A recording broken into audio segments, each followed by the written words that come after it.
시작.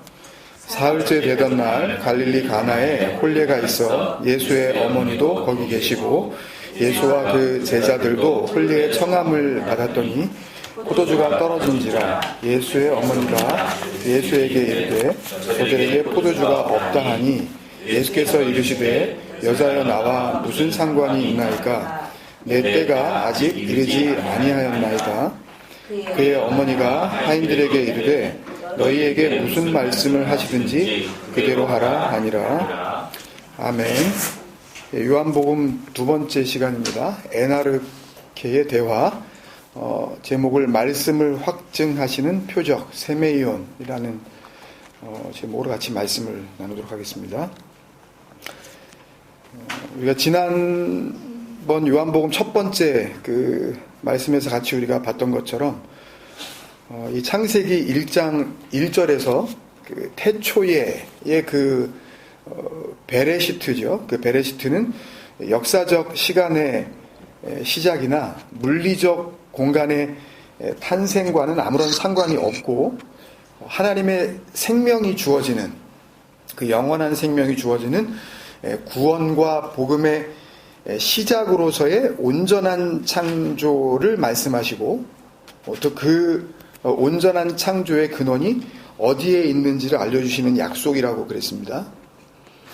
그리고 이 하나님의 이 약속은 특히 그 창세기 이제 우리가 중단했었던 그 노아와의 그 이 약속, 노아와 세우신 그 무지개 언약 때도 봤지만 하나님의 이 약속은 언제나 모든 사람과 모든 세대에게 주어지는 영원한 약속이란 말이에요.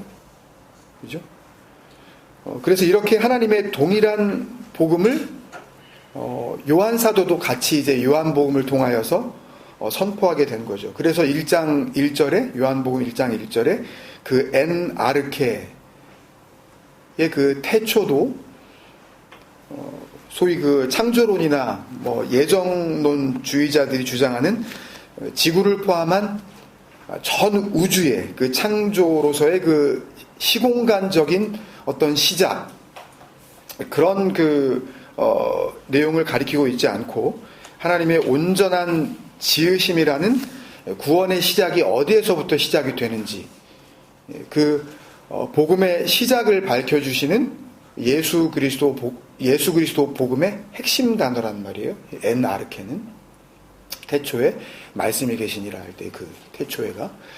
그러니까 요한복음이 특별히 다른 복음서보다 훨씬 더 많은 그 엔아르케로서 오시는 그 예수님의 대화 장면에 대한 세심한 그 증거를 남겨둔 이유는 이 엔아르케 그 복음과 구원의 그 시작 그것이 우리에게 있지 않고 우리 말에 있지 않고 엔아르케 그 그리스도에게 있다는 그리스도의 말에 있다는 그것을 알려주시기 위함이었던 거죠.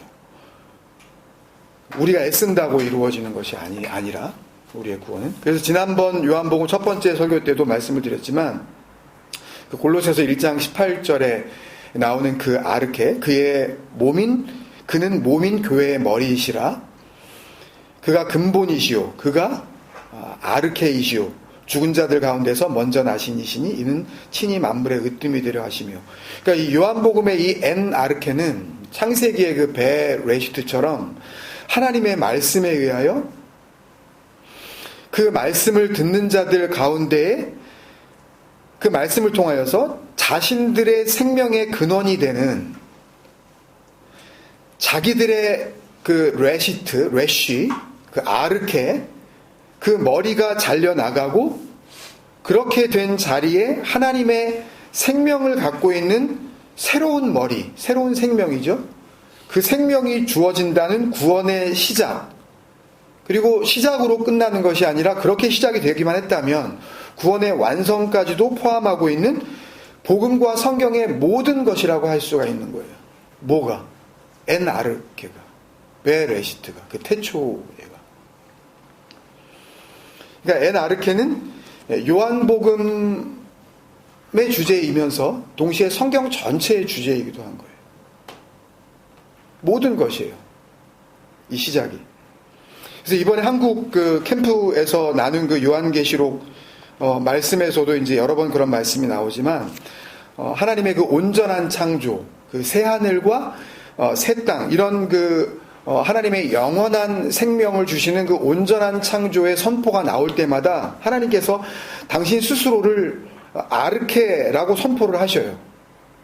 내가 아르케다, 내가 시작이다, 이렇게 말씀하시고, 또 이 아르케가 그냥 시작인 것으로 그냥 끝나는 것이 아니라 이것이 또 완성이다, 이것이 마지막이다, 이렇게 알려주셔요. 그 말씀을 한번 볼게요. 계시록 21장 6절인데 5절부터 보겠습니다. 4절을 보면, 계시록 21장 4절을 보면 그러니까 성경에서 나오는 구원의 가장 그 최종적인 그 복됨, 하나님께서 주시는 그 하늘의 위로를 설명하는 그런 내용이 이제 담겨져 있잖아요. 4절에 모든 눈물을 그 눈에서 닦아주시니 다시는 사망이 없고 애통하는 것이나 곡하는 것이나 아픈 것이 닿지. 그러니까 뭐 몸 아픈 사람들은 이런 얘기를 들으면서 뭐 이제 천국 가면 이제 뭐 이렇게 막 이런 통증도 없고 막 너무 좋을 것 같아. 물론 없죠. 그런 통증 당연히 없죠. 근데 그런 이야기가 아니잖아요. 뭐 막 억울해서 죽겠고 막 이렇게 뭐 사람들한테 오해받아서 이렇게 막 서글프고 그랬던 눈물, 뭐 그런 눈물이 아니니까 이건요. 5절에 보좌에 앉으신 이가 이르시되 보라 내가 만물을 새롭게 하노라. 이 카이노스 포이에마 아시죠? 그러니까 새 것으로, 그러니까 그 전에 없었던 것으로 다시 일으켜 세우는, 새롭게 하노라, 온전케 하신다, 그런 말씀이시고, 새롭게 하노라 하시고, 또 이르시되 이 말은 신실하고 참되니 기록하라 하시고, 진리의 말씀이다라는 거죠. 이게 복음 중에 복음이다, 그런 이야기예요. 그러니까 새롭게 하신다, 그러니까 새 것으로 세우신다, 이제 새 것으로 일으키시겠다, 구원의 시작을 선포하셨는데 바로 6절에서 또 내게 말씀하시되 기노마이 it is done, 그냥 다 이루었다 그러시잖아요. 그러니까 하나님께서 시작하시면 그것은 그냥 완성을 의미하는 거예요. 우리가 뭘 어떻게 시작이 됐으면 그 다음에는 또 뭐 거룩하게 잘 살고 교회도 열심히 다니고 헌금도 제대로 내고 좀 교회 가서 좀 시간을 들여서 이렇게 좀 봉사도 하고 어려운 사람 이렇게 돌보고 뭐 그런 어떤 이야기, 그걸 통해서 구원이 이루어진다라는 그런 이야기는 성경에 없어요. 하여튼 교회에서 이 인간들을 붙잡아 놓으려고 그러니까 이제 그런 쪽으로 자꾸 이 태클을 거는 건데 그런 게 어디 있어요? 얼만큼 내야 되고 얼만큼 착해야 되는, 얼만큼 싸우지 말아야 되는 거예요. 그런 게 아니라는 말이에요. 착하게 살아서 구원을 얻게 되어지고 법을 잘 지켜서 구원을 얻는 거라면 도대체 복음이 무슨 소용이 있겠냐고. 하나님이 시작하신 것을 그냥 하나님이 완성하시는 거예요. 그러니까 자꾸만 여러분들이 연연해 하지 마세요. 저 사람 어떻게, 저 사람 어떻게. 그냥 지나 잘하면 돼요. 그냥 자기나 그 복음 안에서 그냥 누리면 되는 거예요. 그 사람은 그 사람의 생명을 주관하시는 그 아르케이신 그분이 걱정하실 일이지, 자기도 어떻게 뭐 생명을 건질까 말까 한 그런 존재가 뭐 저 사람 뭐 꽤나 자기는 된 것처럼 그런 오류를 계속 범한단 말이에요. 저 사람 뭐 들어야 되는데 들어야죠, 물론. 그러나 내가 할 수 있는 것은 아무것도 없는 거예요, 이 복음 앞에서는요. 그래서 하나님 자신이 복음의 시작, 그 복음의 완성이 나다라는 그런 의미에서 나는 알파와 오메가요, 이렇게 말씀하시는 거예요. 에고 에이미 토 알파 카이 토 오. 그러니까 알파는 그 헬라어에서 이제 첫 단어죠. 오메가는 지금으로 하면 이제 영어의 Z가 되는 거죠. 그러니까 처음과 시작이다. 처음과 마지막이라 해 아르케 카이 토 텔로스. 텔로스는 완성이고 아르케는 아까 태초의 그거예요. 시작, 처음. 하나님이 하나님 자신을 분명히 아르케라고 지금 말씀하시죠. 시작인 동시에 끝이고 근본인 동시에 모든 것이라는 그런 말씀입니다. 그 하나님께서 내가 생명수 샘물을 목마른 자에게 값없이 주리니 이기는 자는, 그러면 생명수 샘물을 받은 그 목마른 자들은 7절에 나오는 이기는 자가 되는 거죠. 그래서 그들은 이것들을 상속으로 받으리라 그러면서 주시는 것이 나는 그의 하나님이 되고 그는 내 아들이 되리라. 그러니까 이 말씀이 하나님의 아르케 되심, 그 아르케 안에서만 시작되고 완성되어지는 하나님의 아들됨의 그 구원의 약속이 있다는 것을 알려주시고 있는 복음이라는 말이에요. 거기서만 이루어지는 거예요. 근데 중요한 것은 이 구원의 근원 되시는 하나님 자신은 이렇게 육신을 입고 있는 그 인간인 우리에게는 이렇게 육적으로 보이지 않는 하나님이시기 때문에 이 보이지 않는 하나님이 보이는 세상 속에서 구원을 이루시기 위하여서 하나님 자신을 드러내신 방법이 말씀인 거예요. 호로고스. 그래서 태초에 말씀이 계시니라 그런 거예요. 엔 아르케 엔 호로고스가 되는 거예요. 그 태초의 말씀이 호로고스로 예수 그리스도라는 그 진리의 말씀으로 드러내신다, 계시하신다는 그런 말씀이죠. 그러니까 하나님의 구원은 호로고스, 말씀으로 말미암는 구원인 거예요.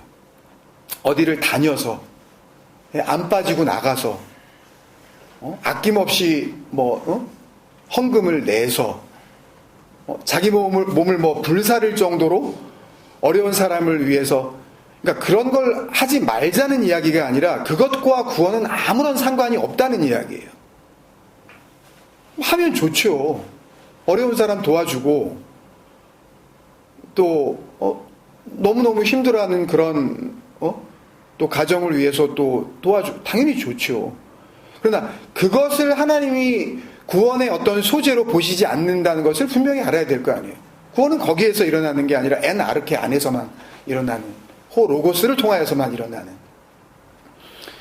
그래서 하나님의 말씀으로 구원이 시작이 됐고, 그리고 정말 그렇게 그런 시작이 이루어지기만 했다면, 정말 그렇다면 그것이 곧 뭐예요?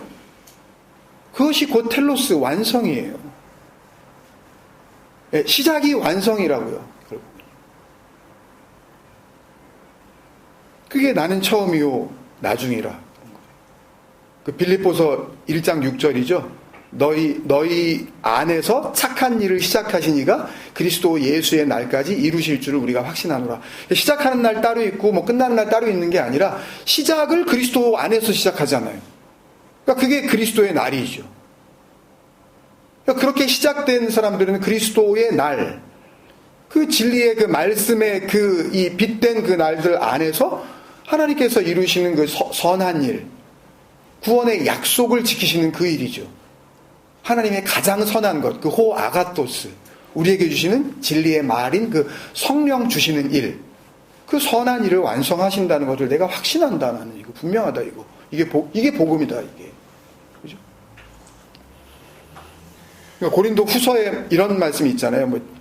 지금이 은혜 받을 만한 때요. 지금이 구원의 날이다. 이렇게 하는 게 그 2000여 년 전에 사도 바울이 고린도 교회에다가 편지를 보낼 때만 그 은혜의 날이고 구원의 날이라는 것이 아니라 이 복음 안에서는 언제나 은혜 받을 수 있는 날이라는 거죠. 언제나 구원의 날이라는 말씀인 거죠. 따로 정해놓고 이날만 구원이 이루어지고 이날만 은혜가 주어지는 것이 아니라 그 진리의 복음 안에서는 계속 은혜 받을 만한 때가, 구원 받을 만한 날이 계속 이어지고 있다는 그런 선포였던 거예요. 지금 당장이라도 혹 지금까지 그렇지 못한다 하더라도 이 말씀 나눔 가운데에서 지금 당장이라도 그 일이 정말 그렇게 하나님의 말씀을 엔 아르케 안에서 시작만 되었다면 그럼 완성일이니까요. 그게요.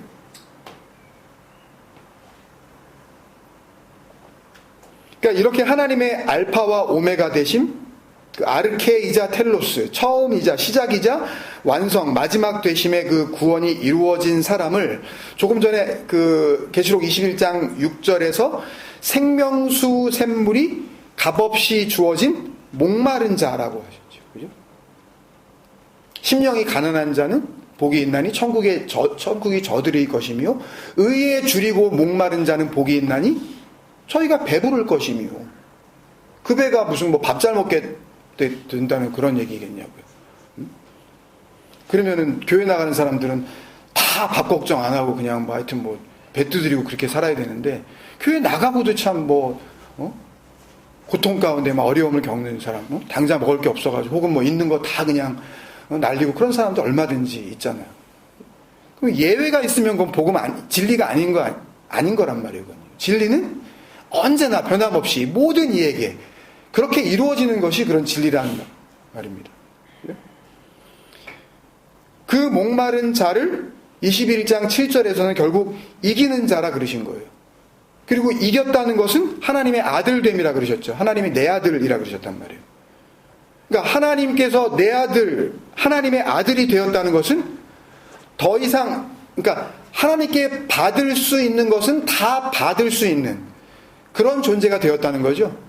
하나님의 아들이 되었다는 것은 결국 더 이상 하나님께 받을 게 없는 상태가 되었다는 거예요. 이미 다 받았다는 이야기예요.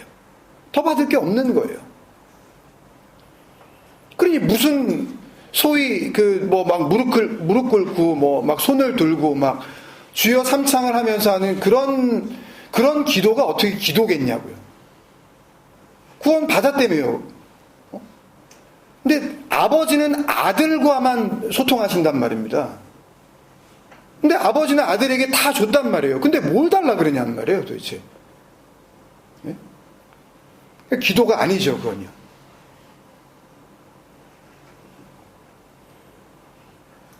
그러니까 더 이상 하나님께 받을 게 없으니까 하나님의 모든 것을 받은 자들이 생명수의 샘물을 값없이 받은 거고, 그들이 이기는 자가 된 거고, 그들이 하나님께서 이게 내 아들이야, 그래서 내가 나의 모든 것을 상속시켜 주는 거야 라고 했으면, 그러면 구원과 복음에 어디까지 간 거예요?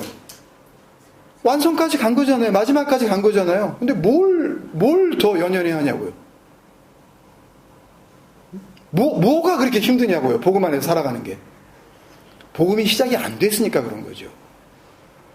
복음의 겉은 열심히 핥고 있는데 복음의 문 앞까지는 가서 복음을 두드리고 있는데 열리질 않는 거예요. 이 모든 일들이, 이 최종 목적지 가는 이 모든 일들이 호 로고스, 그 엔 아르케, 그 태초, 그 시작 안에 계신 그 말씀으로 시작이 된다는 말이에요. 여기 이긴 자, 여기 이겼다는 말은 우리가 한국 캠프에서 주제로 나눈 요한계시록을 쭉 여기 계시면서도 같이 동참하는 마음으로 읽어보셨겠지만, 이겼다는 이긴 자라는 표현은 요한계시록에서 보면, 그러니까 짐승의 표와 반대가 되는, 그러니까 하나님의 구원에 이를 수 없는 어떤 그런 증거들을 갖고 있는 자들, 그걸 짐승의 표라고 그렇게 이제 상징적으로 표현을 하고 있는데, 요한계시록에서 그 짐승의 표와 반대되는 의미로서의 하나님의 표가 있는 거죠. 하나님의 인이 있단 말이에요. 하나님의 어떤 표시가 있단 말이에요. 그 하나님의 인을 받은 사람들, 그 사람들을 이긴 자라고 그렇게 이야기를 하고 있죠. 또 그들을 뭐라 그러냐 하면, 한국 갔다 오신 두 분 뭐라 그랬죠? 하나님의 인 맞은 사람들을 뭐라 그랬죠? 14만 4천이라 그랬잖아요.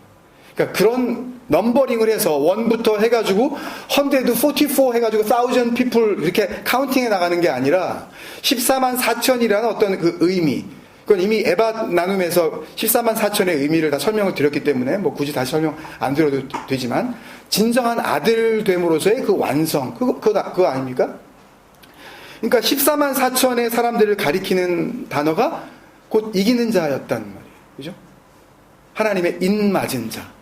짐승의 표를 받지 않고 하나님의 표시가 있는 자. 그죠? 그러니까 이 하나님의 인을 받은 이기는 자, 14만 4천에 대한 말씀이 처음 나오는 장면이 요한계시록 7장이었죠. 요한계시록 7장의 말씀을 이렇게 가만히 읽어보면, 지금 우리가 본 요한계시록 7장을 보면 요한계시록 21장에서 나오는 그 생명수의 샘물을 값없이 받은 그 이기는 자에 대한 표현과 같은 표현이 거기에도 나오고 있거든요. 7장을 전체 다 봐야 되지만 15절부터 보면, 하나님의 인을 그 이마에 맞은 14만 4천의 사람들이 하나님의 보좌 앞에서 구원하심이 보좌에 계신 어린 양과 그 하나님과 그 어린 양에 있도다 이렇게 막 노래를 한 다음에 나오는 장면이 이제 15절인데 15절부터 보면 그러므로 그들이 하나님의 보좌 앞에 있고 또 그의 성전에서 밤낮 하나님을 섬김에 보좌에 앉으시니가 그들 위에 장막을 치시리니 그들이 다시는 줄이지도 아니하며 그죠? 뭔가 달라졌죠? 목마르지도 아니하고 해나 아무 뜨거운 기운에 상하지도 아니하리니 왜 그러냐면 이는 보좌 가운데 계신 어린 양이 그들이 목자가 되사 생명수 샘으로 인도하시고 그죠? 그들도 지금 생명수의 샘물을 값없이 받아 누릴 수 있는 그런 자들이 되는 거죠. 생명수 샘으로 인도하시고 하나님께서 그들의 눈에서 모든 눈물을 씻어주실 것입니다. 아까 21장 4절에 나오는 내용과 똑같은 내용이 좀 약간 순서만 바뀌어가지고 지금 나온 거죠. 같은 내용이에요. 21장 그 6절에 계시록 21장 6절에 나는 알파와 오메가요 처음과 마지막이라 내가 생명수의 샘물을 목마른 자에 값없이 주리니 이기는 자는 그죠? 그러니까 14만 4천은 이기는 자란 말이에요. 그러니까 계시록 21장에 나오는 하나님의 아들이 된 자는 그게 나라면 여러분들 잘 보십시오. 즉 하나님의 모든 것을 이미 상속받은 혹은 아직 그게 되지 않았다면 그 복음을 통하여서 하나님의 모든 것을 상속받게 되는 이기는 자, 진정한 이기는 자가 되는 건데 그것이 바로 다름 아닌 계시록 7장과 뭐 나중에 또 14장에도 이 14만 4천이 나오지만 계시록 7장에서 나오는 14만 4천으로 표현되는 하나님의 인, 짐승의 표에 반대되는 하나님의 표를 그들의 이마에 맞은 사람들이라는 거죠. 계시록 그 나눔 말씀 첫 번째 시간에 그게 안 나오는지 제가 정확히 기억은 안 나지만 그들이 이마라고 했을 때 그 이마라는 그 메토폰이라는 단어는 정말 우리의 그 이마 이 forehead 여기를 이야기하는 것이 아니라 보이는 것에 반대되는 그 내면 안에 숨어있는 보이지 않는 것이라는 의미에서 우리가 소망으로 구원을 받았음에 누가 보이는 것을 바라리요. 보이지 않는 것을 바라면 너희가 참음으로 기다릴지니라고 하는 로마서 8장의 그 소망, 보이지 않는 그 하나님, 그 생명. 이거는 보이는 생명이잖아요. 생명 있음이 이렇게 보이잖아요. 근데 하나님의 생명은 보이지 않는 생명이라는 말이거든요. 그 의미에서의 메토폰이에요, 그게. 그러니까 이마에 인을 맞았다는 것은 하나님의 표가 그들의 보이지 않는 그 내면에 그들 안에 하나님께서 표로 뭔가 구분을 하셨다는 그런 말씀인 거죠. 그리고 이 계시록 7장의 그 말씀도 쭉 다 보면 그 하나님의 인을 받은 14만 4천에 대한 그 표현들이 쭉 나오는데 이 하나님의 구원이 이루어진 그 14만 4천의 사람들이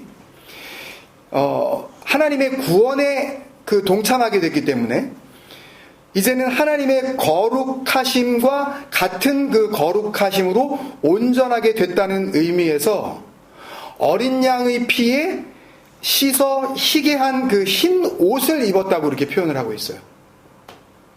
혹은 흰 두루마리 같은 말이에요.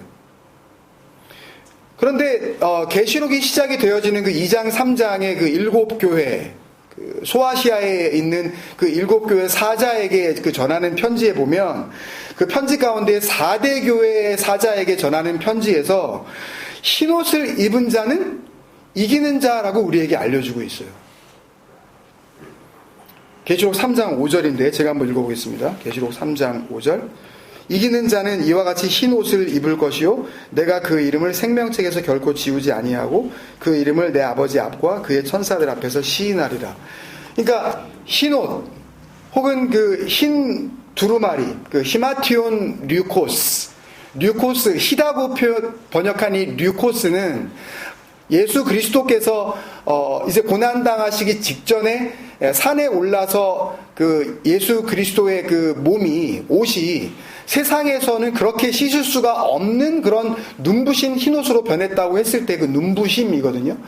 결국 하나님의 그 빛됨을 표현하기 위해서 쓴 그런 단어인데, 희다라기보다는 빛난 옷이 가까운 거죠. 사실 류코스라는 그 단어는 히마티온 혹은 스톨레 혹은 이 긴 옷, 두루마기 이런 의미인데, 그러니까 흰 옷을 입었다는 것은, 흰 두루마기를 받았다는 것은 하나님께서 죽음과 죄라고 말씀하시는 그 율법의 저주 아래 있을 수밖에 없는 이 사람의 몸에서 벗어나 이 한계가 있는, 어쩔 수 없이 그 하나님 앞에서는 너로 있을 수밖에 없어서 그 하나님을 섬김으로 구원을 이루겠다고 하는 그 욕망을 벗을 수 없는 이 사람의 생명에서 벗어나 하나님께서 주시는 생명을 얻게 된 하나님의 아들들을 구별하시는 상징, 표로 주시는 단어인 거예요. 뭐가요? 흰 옷이, 흰 두루마기가. 세상에 그 흰 옷을 누가 입겠냐고요, 그거. 실제로 입는 거 아니잖아요, 그거요. 그죠? 상징이라는 말이에요. 그렇다면 여기까지 해서 가장 중요한 것은, 여러분들도 느끼셨겠지만, 어떻게 하면 나는 그러면 흰 옷을 입고 있는 게 맞나? 또 그 복음을 알지 못하던 자들은 그러면 나도 어떻게 그 이기는 자에게만 주시는 하나님의 아들로서 하나님의 모든 것을 상속받은 그 증거로 주시는 그 흰 두루마기, 흰 옷을 받을 수가 있는가가 중요할 거 아니에요. 그죠? 나는 그거 입고 있는 거 맞나? 흰 옷을 입었다는 것은 요한계시를 통하여서 우리에게 주시는 그 사도 요한의 증거가, 흰 옷을 입었다는 것은 결국 이기는 자가 되었다는 말씀인 거고, 이기는 자는 그 시작이요 마지막, 그 아르케이자 텔로스이신 하나님의 아들이 된 거니까, 그 아들도 역시 시작이요 완성이 되는 거란 말이에요. 하나님의 모든 것을 받기 때문에. 그래서 그 흰 옷은 어린 양의 피에 씻겨진 거룩한 존재가 되었음을 말하는 것이고, 같이 어린 양이 되는 거죠. 어린 양 따로 있고 나 따로 있는 것이 아니라 같이 그 어린 양의 피에 씻겨진 거룩한 존재가 되었음을 말하는 것이고, 그것은 우리 눈에서 모든 눈물이 씻겨지는, 그러니까 육신을 입고 있는 순간 구원을 위하여서 애쓸 수밖에 없는 그 수고하고 무거운 짐, 그 줄이고 목마름, 그래서 이제는 더 이상 줄이지도 않고 목마르지도 않은 그 영원한 생명수의 샘물을 마신 것을 의미하는 것이기 때문에, 그 옷을 입을 수만 있다면 그 사람은 바로 사람으로 태어나서는 가장 복된 사람으로 이 땅에 지금 존재하고 있는 거란 말이에요. 그보다 더 밸류어블한 존재는 이 땅에 없어요. 하나님 보시기에. 우리가 각자가 다 이 모든 것들이 하나님이 지으신 것이라고 만약에 그렇게 정말 고백을 한다면 그것보다 값진 것은 없다고요. 그러니까 그것이 가장 값진 것이라고 안 사람들이 그거 아닌 것에 연연하겠냐고요. 무슨 물방울 이런 거? 조그만 거 이런 거 이렇게 압축된 거 그런 거? 이런 게 왜 탐이 나겠냐? 물론 가지면 나쁘지 않겠죠. 그러니까 뭘 더 가지려고 하겠냐고요. 안 그러겠어요, 여러분? 가장 값진 것을 가지고 있는 사람들은 그렇지 않은 것들에 대해서 연연해하지 않는다는 말이에요. 있어도 되고 없어도 되고 집착을 하지 않는 거죠. 살면서 마음을 뺏기지 않을 거 아니에요. 그러면 내가 모든 것을 가졌기 때문에, 다 가졌는데 생각을 해보세요. 다 가졌는데 뭘 가지려고 그러겠냐고요. 그게 everything이라는 걸 정말 알았다면 왜 고민을 하겠냐고요. 애들 보면서 왜 저러고 살까 고민 안 한다니까요. 내가 할 수 있는 일은 뭐래요? 복음 안에서 가장 가치로운 존재가 되었다면, 하나님께서 지으신 것 중에 가장 복된 것이 되었다면, 그냥 그 상태에서 그대로 지으신 그대로 정말 그 복되게 가장 가치롭게 그렇게 잘 이 땅에서 살고 있는 그 모습을 어떻게 사는지 알 거 아니에요. 내가 그게 됐다면. 그러니까 어떻게 해야 돼요? 어떻게 살아야 돼요? 라고 묻는 것은 아직 복음이 시작이 안 됐다는 이야기니까. 모든 것을 가진 자는 그 모든 것을 어떻게 써야 되는지 안단 말이에요. 어떻게 이 몸뚱아리를 굴려야 되는 건지, 가장 복되고 가장 값지고 가장 가치로운 이것이 이 땅에서 어떤 식으로 존재해야 되는 건지 그냥 알게 된단 말이에요. 그게 하나님을 알게 되는 가장 고상한 지식이에요. 왜 살아야 하는지 고민하지 않는다고요. 우울증요? 복음이 없어서 그래요.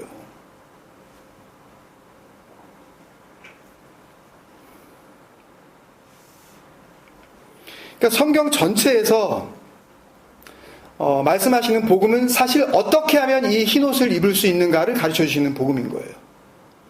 근데 구체적으로 이야기를 잘 안 해주셔요. 십자가만 해도 그렇죠. 십자가를 통하여서 우리가 거룩한 존재로 거듭나지는데 십자가를 어떻게 지라는 얘기야? 어떻게 십자가에 내가 달리라는 말이야? 그거를 십자가를 어떻게 통과해서 내가 예수 그리스도와 함께 어린 양에게 피에 씻겨진 그 흰옷을 입게 되냔 말이야. 이게 구체적으로 안 나온단 말이에요. 요한계시록에 그나마 가장 구체적으로 보여주시는 말씀이 있는 거예요. 요한계시록에. 요한사도가 요한복음을 통하여서 사실은 그걸 같이 보여주고 있는 거죠. 그 말씀을 확인하지 않을 수가 없겠죠. 그러니까 그 말씀은 아까 계시록 7장에 나오는 하나님의 인을 그 이마에 받은 14만 4천의 사람들이 그 14만 4천이라는 그 완성의 상징적 숫자로 채워지기 시작하는 그 장면을 묘사하는 그 말씀이 그 앞에 그 계시록 6장에 나와요. 그 뒷부분에 나오는데 그 말씀을 한번 보겠습니다. 먼저 흰옷이 주어지는 장면을 먼저 보고 그리고 그 앞에서 누가 그런 옷을 받는 건지 도대체 누군지 어떻게 그 흰옷을 받게 되었는지 그 말씀을 한번 보겠습니다. 계시록 6장 11절을 읽고 그 앞에 나오는 9절 10절을 읽을게요. 먼저 11절 이거 한번 같이 읽을까요 여러분? 계시록 6장 11절 시작. 각각 그들에게 흰 두루마기를 주시며 이르시되 아직 잠시 동안 쉬되 그들의 동무들과 형제들도 자기처럼 죽임을 당하여 그 수가 차기까지 하라 하시더라. 먼저 여기에서 한두 가지 좀 짚을 것은 아직 잠시 동안 쉬되 그러니까 뭐 이렇게 흰 두루마기 받은 다음에 뭐 잠깐 쉬어야 되나 보다 이런 그 의미로 생각할 수가 있는데 이 잠시 동안이라는 크로노스, 미크로스라는 단어는 어떻게 보면 우리가 이 세상에 있는 그 시간이 잠시 동안이잖아요. 그냥 흰옷을 받은 상태에서 남은 생애가 있을 거 아니에요. 이 땅 가운데. 그 땅 가운데에 쉬되 그 쉬되는 마태복음 11장 28절에 우리가 잘 아는 말씀 수고하고 무거운 짐진 자들아 다 내게로 오라 내가 너희를 쉬게 하리라. 진정한 안식. 그러니까 내가 지고 있는 것이 수고하고 무거운 짐이라는 걸 알아야 그걸 갖고 갈 거 아니에요. 뭔지도 모르면서 엉뚱한 걸 가지고 이게 수고하고 무거운 짐이라고 그러면 해결이 안 된단 말이에요. 그게요. 그때 진정한 짐이 뭔지 아는 자들에게 주님께서 너희를 쉬게 한다 할 때의 그 쉼, 그 아나파우오라는 단어예요. 그러니까 이 땅 가운데에서 하나님께서 주시는 하나님의 생명을 누리고 있는 자들이 얻게 되어지는 진정한 평안, 세상이 줄 수 없는 예수 그리스도로 말미암는 세상이 줄 수 없는 그 평안, 그것을 누리는 삶, 그것을 아나파우오, 쉼이라 그러신다고 주님께서 주시는 쉼. 그의 동무 종들과 뭐 쉰둘로스, 형제들, 아델포스, 그것은 결국 함께 하나님께 속한 자들, 종들이라는 그런 의미는 진짜 뭐 종이 있다는 의미가 아니라 이 둘로스라는 것은 누구에게 속한 것, 이런 그 부품이라는 그런 의미란 말이에요. 그러니까 노예들이 예를 들어서 배를 젓는다. 그러면은 그 노예들은 그 배의 부속품이란 말이에요. 노예 따로 배 따로 있는 것이 아니라 그 배에 의해서 그 노예들에 의해서 배가 움직이는 거기 때문에 하나란 말이에요. 그러니까 하나님과 너희들처럼 그렇게 함께 된 자들, 하나님께 함께 속한 자들, 그 형제들, 아델포스, 같은 그 어머니의 자궁을 가진 자들, 그런 뜻인데 하나님께로부터 난 자들, 함께 아버지께로부터 난 자들, 그런 뜻이겠죠.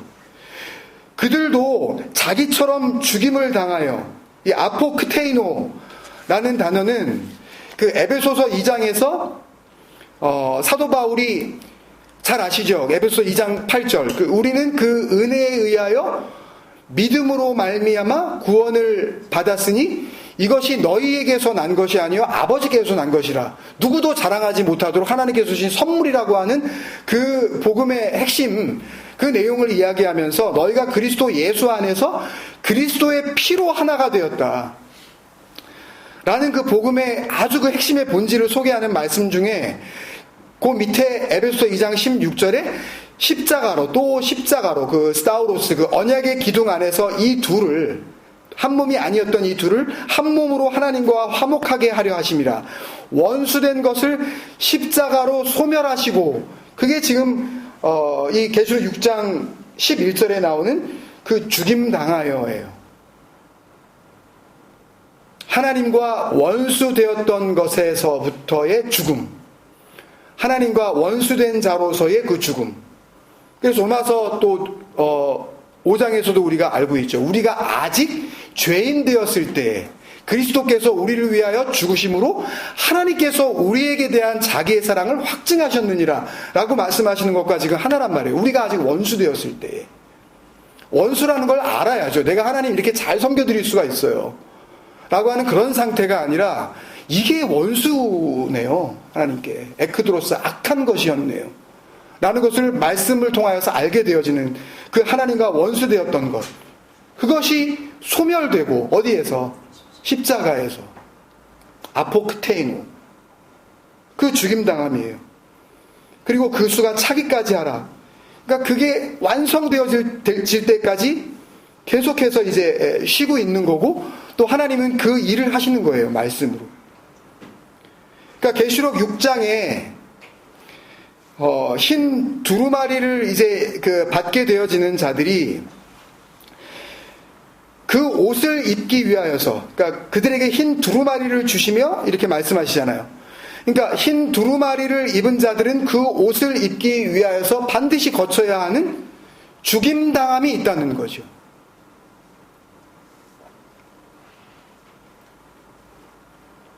그러니까 이 에베소서 2장 말씀과 이 요한계시록 6장의 말씀만 보더라도 어느 정도 윤곽이 드러나요. 누가 흰 옷을 입게 되는지, 어떻게 그 이긴 자가 입는 흰 옷을 받게 되어지는지, 하나님과 원수되었던 것, 내가 하나님과 원수라는 것을 알게 되어지고, 그 상태에서 십자가에서 하나님의 그 약속을 의미하는 신실하신 그 언약의 기둥이죠.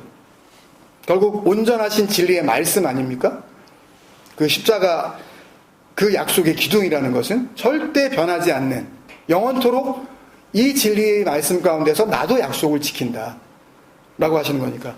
그러니까 보이는 것을 구원의 소망으로 삼지 않고 보이지 않는 하나님의 약속을 구원의 소망으로 갖게 된 상태, 이게 약속이 똑바로 세워진 거라서, 그래서 언약의 기둥 스타우로스라고 표시하시는 거니까. 바로 그 십자가에서 나는 죽고, 뭐에 의하여? 십자가에서 하나님의 말씀으로 오신 이에 의하여, 하나님의 온전한 말씀으로 나는 죽는 거죠. 말씀이 나에게 다가올 때에 죽는 자가 발생이 되는 거예요. 죽음을 맞이하는 자가 있다고요, 먼저. 그렇게 죽은 이들에게만 뭐가 주어져요? 흰 옷이 주어져요. 됐다 이제. 그렇게 시작이 되었으면 이 흰 두루마리를 받을 수 있다, 주신다는 말씀이죠. 그래서 계시록 6장 이 흰 두루마리가 주어지는 말씀 앞에 나오는 말씀을 보면 이 복음에 있는 모든 말씀들이 거기에 다 나와요. 계시록 6장 9절에서 10절 같이 한번 읽겠습니다. 시작. 다섯째 인을 떼실 때 내가 보니 하나님의 말씀과 그들이 가진 증거로 말미암아 죽임을 당한 영혼들이 제단 아래에 있어 큰 소리로 불러 이르되 거룩하고 참되신 대주제여, 땅에 거하는 자들을 심판하여 우리의 피를 갚아 주지 아니하시기를 어느 때까지 하시려 하나이까 하니. 그리고 나서 각각 그들에게 흰 두루마리를 주시며 이르되, 이 말씀이 나오는 거예요. 그러니까 하나님의 말씀에 의하여 죽임을 당한 자들이 그 죽음을 통하여 하나된 하나님을 향하여서 하나님께 언제 그 하나님의 의로우심이 성취되는 거냐고, 언제 땅에 거하는 자들을 심판하시는 거냐고, 언제 그 하나님의 그 공의가 완성이 되는 거냐고 호소하는 모습이죠. 그리고 그때 하나님께서 그들에게 흰 두루마리, 스톨레 류코스, 히마티온 류코스, 이긴 자의 표상인 그 흰 옷을 주시는 장면이 나오는 거예요. 그러면 됐죠. 어떻게 흰 옷을 입게 돼요? 하나님의 말씀과 호 로고스 호 데오스, 그들이 가진 증거, 이 호 마르티리아라는 그 증거라는 이 말은 나중에 계시록 20장 그 계시록의 본론이 끝나는 부분에 가면 그 증거는 예수 그리스도의 그 증거라고 다시 한번 우리에게 확인을 시켜줍니다. 그 말씀을 이따 한번 보겠지만, 그러니까 하나님의 말씀과 그들이 가진 증거, 그들이 받은 증거, 예수 그리스도로 말미암아 그들이 얻게 된 어떤 증거가 있다는 거죠. 그거로 말미암아 죽임을 당한 영혼들, 이 9절에 나오는, 아까 6장 9절에 나오는 그 하나님의 말씀과 그들이 가진 증거로 말미암아 죽임을 당했다라고 할 때 그 죽임 당함은 로마서 8장에 나오는 로마서 8장 36절이죠. 35절부터 보면 누가 우리를 그리스도의 사랑에서 끊으리요? 환난이나 공고나 박해나 기근이나 적신이나 위험이나 칼이랴. 그리고 나서 기록된 바 우리가 종일 주를 위하여 죽임을 당하게 되며 도살할 양같이 여김을 받았나이다 함과 같으니라에 그 도살당하는 그런 양, 그러니까 양같이 도살당하게 되어지는 그 죽음, 그 도살당함이 바로 그 죽음이에요. 죽임당함이에요. 하나님의 말씀과 그들이 가진 증거로 말미암아 죽임을 당한 그 죽음이라고요. 같은 도살당할 양같이 죽임을 당한 그 영혼들, 그 푸시케들, 그 땅에 그 생명을 가지고 있었던 그들이 대주제이신, 데스포테스라는 것은 이제 남편이라는 의미인데 대주제어라고 이렇게 이야기했지만, 그러니까 하나 되게 하시는 주인이라는 그런 말입니다. 그러니까 대주제어, 그 대주제께서 그들에게 흰 옷을 주시고 그들은 흰 옷을 받아 그 옷을 입게 되는 거예요. 그 말씀이 계시록 그 본론의 마지막이 되는 계시록 20장에 다시 나옵니다. 그 말씀을 보고 오늘 본문과 어떻게 연결되어지는지 정리해 나가겠습니다. 계시록 20장 4절부터 6절까지 우리 같이 읽겠습니다. 20장 4절부터 6절 시작. 또 내가 보좌들을 보니 거기 앉은 자들이 있어 심판하는 권세를 받았더라. 또 내가 보니 예수를 증언함과 하나님의 말씀 때문에 목배임을 당한 자들이 영혼들과 또 짐승과 그의 우상에게 경배하지 아니하고 그들의 이마와 손에 그의 표를 받지 아니한 자들이 살아서 그리스도와 더불어 1000년 동안 왕노릇하니 그 나머지 죽은 자들은 그 1000년이 차기까지 살지 못하더라. 이는 첫째 부활이라. 이 첫째 부활에 참여하는 자들은 복이 있고 거룩하도다. 둘째 사망이 그들을 다스리는 권세가 없고 도리어 그들이 하나님과 그리스도의 제사장이 되어 1000년 동안 그리스도와 더불어 왕노릇하리라. 그러니까 4절 지금 말씀에 보면 역시 예수를 증언함과 하나님의 말씀 때문에 여러 번 말씀드려서 알고 있는 그 펠레키조, 그 chop off the head, 목을 날리는 거죠. 도끼로 베다, 그런 뜻이에요. 참 끔찍한 얘기 아닙니까? 복음인데. 그 목배임을 당한 자들, 그 이야기가 아까 계시록 6장 9절에서 말씀하신 내가 보니 하나님의 말씀과 그들이 가진 증거로 말미암아 도살할 양같이 죽임을 당한 그 영혼들, 같은 말씀이죠 지금요. 무슨 말씀인지 아시겠어요? 그러니까 계시록을 통하여서 누누이 말씀하시고 있는 그 흰옷을 입는 하나님의 아들 된 그 상징으로서 그 이기는 자가 입는 그 흰 두루마리, 흰옷을 입게 되는, 그것은 그 엔 아르케, 구원의 시작이 되시는 하나님의 그 다 이루었다 하심의 그 완성. 그래서 하나님이 내가 알파와 오메가고 내가 처음과 마지막이라고 말씀하시는 내 안에서 성취하는 그 하나님의 아들 되게 하시는 그 영원한 살리심, 그 첫째 부활을 맞이하게 하시는 그 은혜가 예수 그리스도를 통하여 주신 증거와 또 그 하나님의 말씀을 통하여서 머리라고 믿고 있었던 짐승들의 머리를 치시는 데부터 시작이 되는 거예요. 끔찍하게 정말 들리지만 그만큼 노골적으로 복음을 알려주시고 계시는 거죠. 여기에 집중이 되어 있다고요.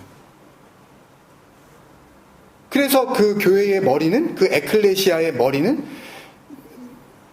아르케, 하나님 말씀이신 그분이라고 이렇게 이야기를 하는 거예요.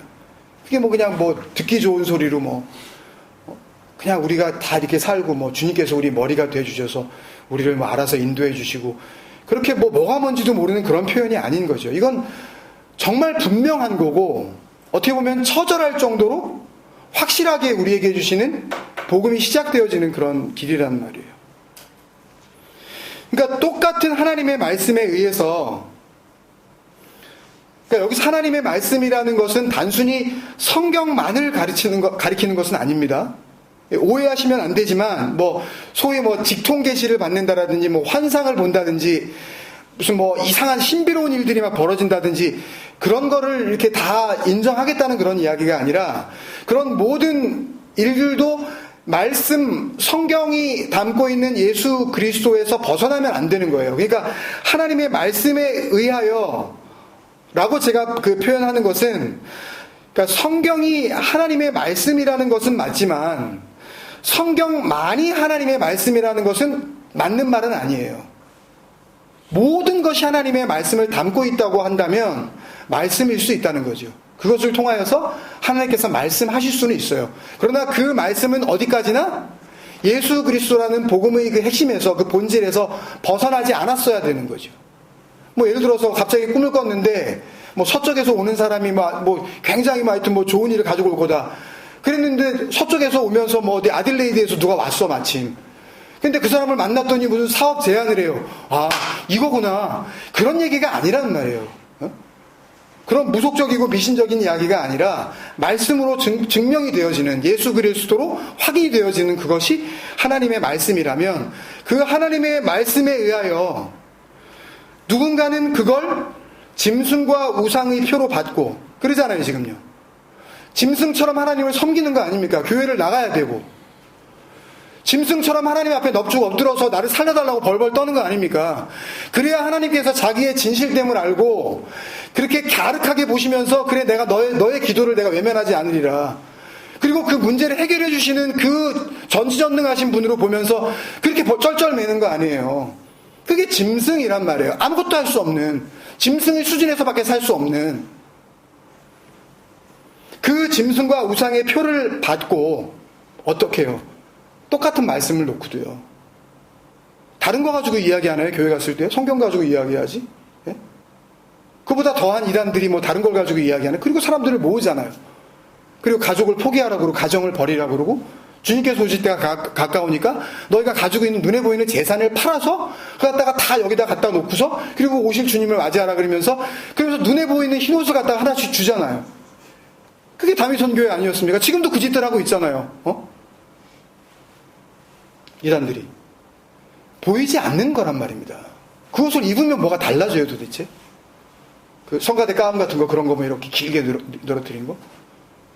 그런 걸 조심해야 돼요. 눈에 보이는 것들을. 누군가는 하나님의 말씀을 똑같이 받고서도 그렇게 짐승과 우상의 표로 받고 누군가는 그 말씀을 가지고 14만 4천으로서의 하나님의 인, 그 말씀의 표, 하나님의 생명이 들어온 그 증거, 그것을 받게 되는 거예요. 이게 에나르케 말씀이신 하나님께서 하시는 일이란 말입니다. 그래서 요한 사도가 쓴 이 요한 1, 2, 3서도 마찬가지지만 특히나 이 요한복음 외에 또 다른 복음의 증거인 이 요한계시록은 종말론하고는 상관이 없는 거죠. 이거. 그런 종말이 아닌 거죠. 만약에 하나님께서 우리를 구원으로 완성하시는 것이 세상의 끝이라면, 그렇죠? 우리는 세상에서 끝내고 이제는 영원히 시작되어지는 아버지의 나라의 그 뜻이 이루어진 자들이라면, 그러면 이제 그런 의미에서의 종말을 이야기한다면 맞아요. 종말에 대한 이야기예요. 그렇지만 종말론이라고 보면 안 되죠. 복음의 완성의 이야기니까 복음인 거죠. 역시. 그러니까 요한계시록은 요한복음과 함께 하나님의 인치심, 하나님의 표를 주심이라는 말씀으로 인한 그 목배임의 그 기쁜 은혜를 전하는 데 집중하고 있는 거예요. 요한복음과 요한계시록이. 그러니까 하나님의 표를, 하나님의 인이 무엇인지를 우리에게 전하고 있다는 말씀입니다. 그걸 헬라어 단어로 그 하나님의 표, 하나님의 인, 하나님의 아들됨의 그 표식을 전한다라는 그 동사를 세마히오라 그래요. 세마히오라 그래요. 그리고 그렇게 주는 동작 그 자체를 세메이온이라 그러고 그것을 요한복음 2장이 표적이라고 그렇게 번역을 한 거예요. 그러니까 세마히노, 하나님의 그 표, 하나님의 인치시기 위하여서 주시는 그 진리의 말씀에 그 전하는 그런 모든 것들, 이런 것들을 세마히노라 그러고, 그 세마히노, 그 복음을 전해주시기 위하여서, 그러니까 다시 말해서 하나님의 말씀으로 인한 그 죽임당함, 십자가에서 소멸하시고 도살할 양같이 죽여버리시는 그 목베임 당함에 은혜를 주시기 위한 어떤 행동, 그 모든 것, 어떤 그 말, 대화 그 자체를 명사형으로 세메이온이라고 부르는 거예요. 그러니까 구원을 받은 자들은 뭘 받은 거예요? 이 세메이온을 받은 거죠. 받으셨냐고요. 근데 헬라어 이 세메이온은 이걸 우리말로 표적, 표시, 증거라고 이렇게 번역을 했고, 요한복음의 우리 한글 번역 성경은 표적이라고 이렇게 번역을 한 거예요. 다시 한번 이 세마히노, 세메이온이 어떻게 쓰이는지 요한계시록 말씀 한 군데만 더 보고 오늘 본문을 정리해 나갈게요. 이 요한계시록 1장 1절에 이 계시록 전체의 말씀이 세메이온, 표적을 담고 있는 세마이노의 말씀이라고 선언을 하고 있단 말이에요.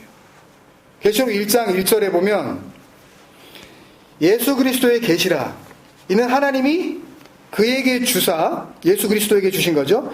반드시 속히 일어날 일들을 그 종들에게 보이시려고 그의 천사를 그 종 요한에게 보내어 세마이노예요. 보내어 알게 하신 것이라. 그러면 지금 보세요. 예수 그리스도의 계시가 하나님께서 예수 그리스도에게 주신 것이고, 그 계시는 당연히 예수 그리스도에게 주셨기에 하나님이 주시는 예수 그리스도로 말미암는 구원의 복음이지요. 그것이 속히 일어날, 지금 일어나고 있는 일들이라는 거예요. 3차 대전이 일어난다는 이야기가 아니라 막 바다에서 올라오는 이상한 무슨 뿔 달린 그런 짐승이 나타난 것이다, 그런 이야기가 아니라 그 복음이 이루어지는 일들을 그 종들에게, 그 둘로스들에게 보여주시려고 그의 천사 앙겔로스, 그 예수 그리스도에게 전해진 그 복음을 받은 자들이 앙겔로스, 전하는 자들이 되는 거 아닙니까? 메신저, 메시지를 받아야 메신저가 되는 거니까. 그 앙겔로스, 그 종 요한에게, 천사를 그 종 요한에게 보내어 알게 하신 것이라, 세마이노. 그리고 나서 이제 1장 2절부터 쭉 써나가는 이야기가 요한계시록 22장까지 나오는 이야기라면, 그러면 요한계시록 전체를 그리스도의 계시다 이렇게 말씀할 수도 있지만, 다른 말로 표현하면 뭐라고 표현할 수 있는 거예요? 세메이온. 세마히노를 기록한 거니까. 받은 그 하나님의 그 말씀의 이 표적을 담고 있는 내용들을 기록해 나가는 거니까. 세메이온이 되는 거죠. 요한계시록 전체가. 바로 그 표적이 오늘 본문 요한복음 2장에 3번이나 나오는데, 우리가 잘 아는, 사실 설명드릴 필요도 없잖아요, 이건요.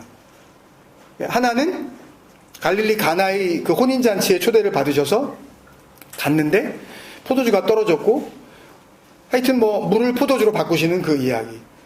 그리고 이어지는 이야기는 6월절에 예수님께서 예루살렘 성전으로 가셨는데, 성전에서 사람들이 막 소, 양, 비둘기 팔고 있고 돈을 바꾸는 그런 일들을 하고 있는데, 그걸 막 다 엎어버리시고 내쫓으시면서, 그러면서 내 아버지의 집을 장사하는 집으로 만들지 말라. 내 아버지의 집은 기도의 집이다. 프로시코마이의 그 바이트다. 그렇게 말씀을 하시고, 하나님의 뜻이 이루어지는 집이라는 거죠. 여기 와서 기도드리라는 것이 아니라. 그리고 진정한 성전이 무엇인지 말씀하시면서, 이 성전을 헐라. 우리가 46년 걸려서 지었는데, 네가 어떻게 이것을 헐라 그러느냐. 그리고 또 3일 만에 어떻게 이거 다시 짓겠다 그러느냐. 이 예수님께서는 자기 몸인 성전을 가리켜 말씀하신, 이 내용 다 안단 말이에요, 지금요. 요한복음 2장의 내용은. 이 두 가지 사건 안에 뭐가 담겨 있는 거예요? 표적이 담겨 있는 거예요.